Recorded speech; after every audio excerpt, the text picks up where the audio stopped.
Today, Kasoma Farouk of Uganda is going around Mediterranean Sea, where we are going to see Cold War politics. Cold War what? Politics. So we are saying this was a global conflict on the bad relations between the Western capitalist powers that believed in liberalism and democracy, like Britain, France, Canada, Belgium, Italy, Sweden, Switzerland, Norway, Denmark, among others, led by USA, and the Eastern powers that believed in communism, that is Soviet Union and her allies, like Albania, Yugoslavia, Poland, Bulgaria, Czechoslovakia, East Germany, among others. So we are saying, when you talk about Cold War politics, this was a global conflict over the relations between the Western Bloc and Eastern Bloc, where I can say the Western Bloc were supporting capitalism, the Eastern Bloc were supporting communism. The more followers a country had, the more supremacy that country was supposed to be. So we are challenging minds. What led to Cold War politics? Number one, the differences in ideology. We are saying today that differences in ideology, where USA and her allies believed in capitalism. USSR and her allies believed in what? Communism. So the differences in ideology led to Cold War politics, where I can say that differences in ideology, where America and her allies believed in capitalism, USSR and her allies believed in communism. So it is this that led to Cold War politics, struggling for supremacy. The more followers a country had, the more supremacy that country was supposed to be. Another one, the disagreement in the Yalta and Potsdam conferences, February 1945 and July 1945. The disagreement at Yalta and Potsdam conferences, I can say the countries disagreed at Yalta and Potsdam conferences, where they sat to solve their differences between the capitalists and the communists. But they disagreed. No country accepted to leave its ideology. So it is said that disagreement at Yalta and Potsdam conferences led to Cold War politics. As they disagreed at Yalta, it is this that influenced the Cold War politics. Then the Russian imperialism, where I can say Russia's imperialism, where Russia had an agenda of dominating Europe and possibly the whole world. It is this that threatened USA. Russian imperialism threatened USA, and it is this that led to Cold War politics.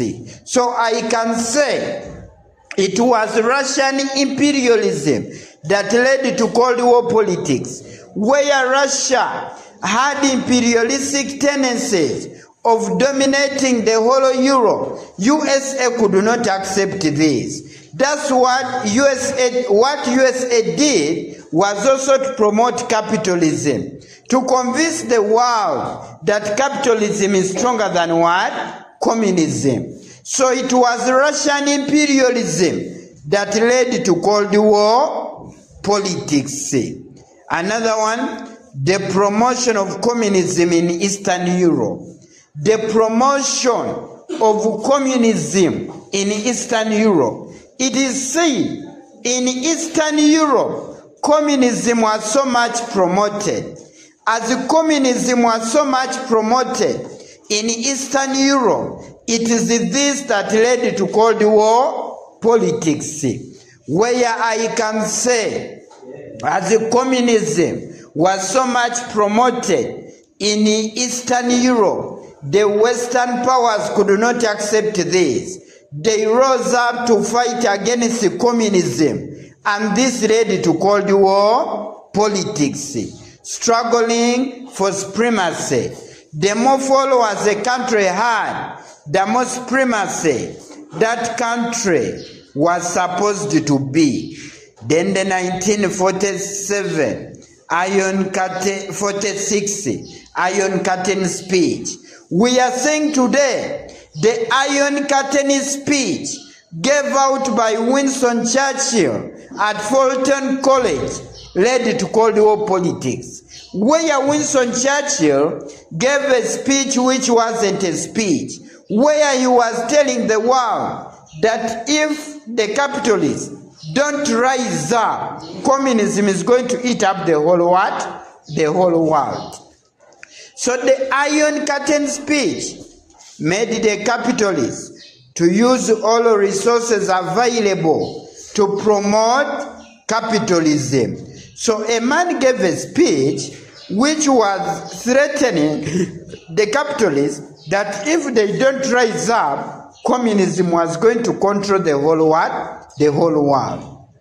It is this speech that made the capitalists to use all resources available, and this led to Cold War politics. Then the Truman Doctrine of 1947. It is said that Truman Doctrine of 1947, where Truman said they had to give support to countries that were supporting capitalism. The game was, Truman wanted countries to adopt which ideology? Capitalism. So the Truman Doctrine threatened also the communists, and it is this that led to Cold War politics, struggling for supremacy.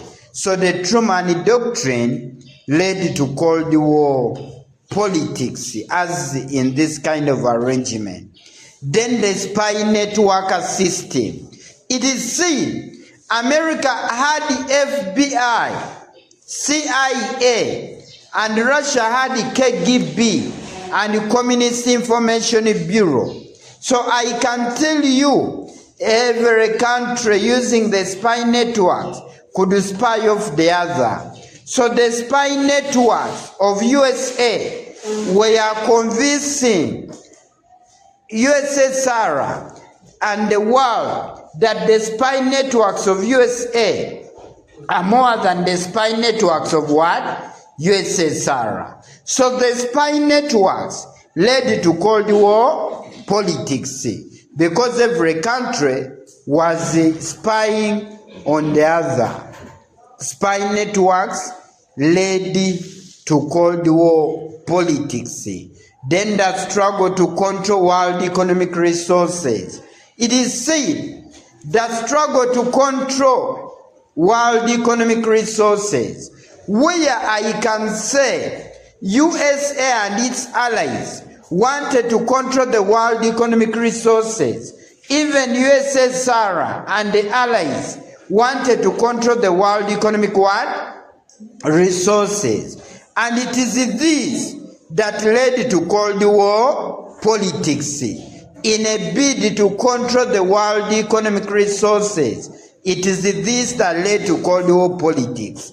Then the Korean War, where at one time North Korea was rising up against South Korea.